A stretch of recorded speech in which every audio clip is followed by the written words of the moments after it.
It's strange, I remember thinking, how cruelty sounds when it comes from someone you share blood with. He didn't even flinch when he said it. I was lying on the couch, pale, weak from the chemo, the taste of metal still in my mouth.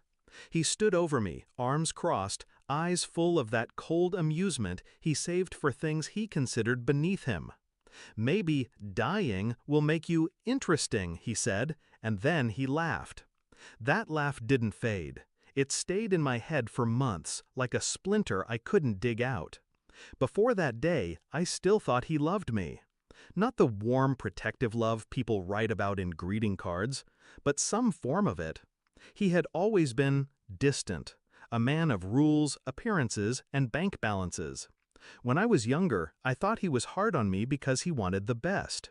When I was older, I learned he wanted control. He controlled the house, the money, the narrative.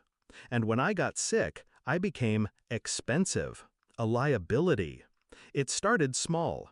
He stopped taking me to my appointments, claiming he was too busy.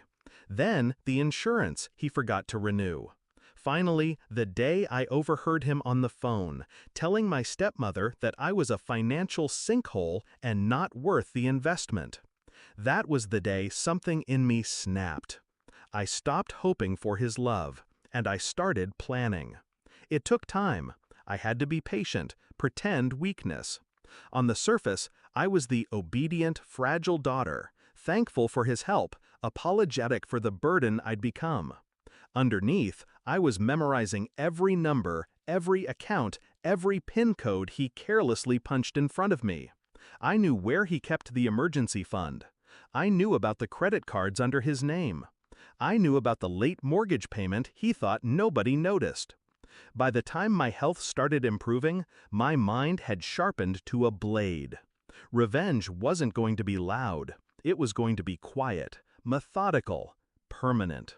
Step 1, the credit cards. He liked to live big, expensive dinners, golf club memberships, designer suits. One by one, I called the banks, fraud alerts, account freezes, security holds. I didn't need to steal his money. I just needed to cut off his oxygen. Step 2, the utilities. The house was in my mother's name once.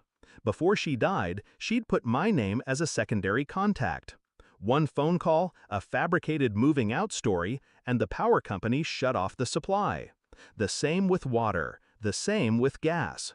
I knew his pride wouldn't let him call me for help. He'd rather sit in the dark. Step 3, the foreclosure.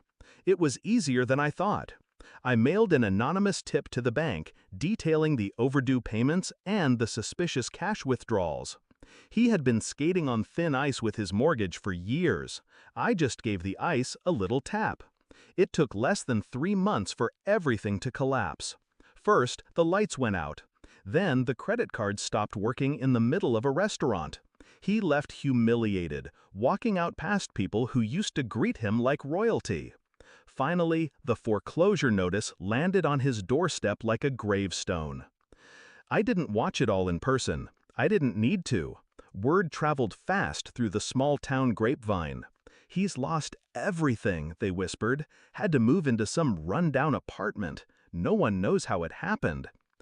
But the confrontation came by accident. I was coming out of the pharmacy when I saw him. His suit was wrinkled, his face thinner, his eyes darker. For a moment, I almost didn't recognize him. He stopped, looked at me like I was a ghost. "You?" he said, voice low. "Did you?" I smiled.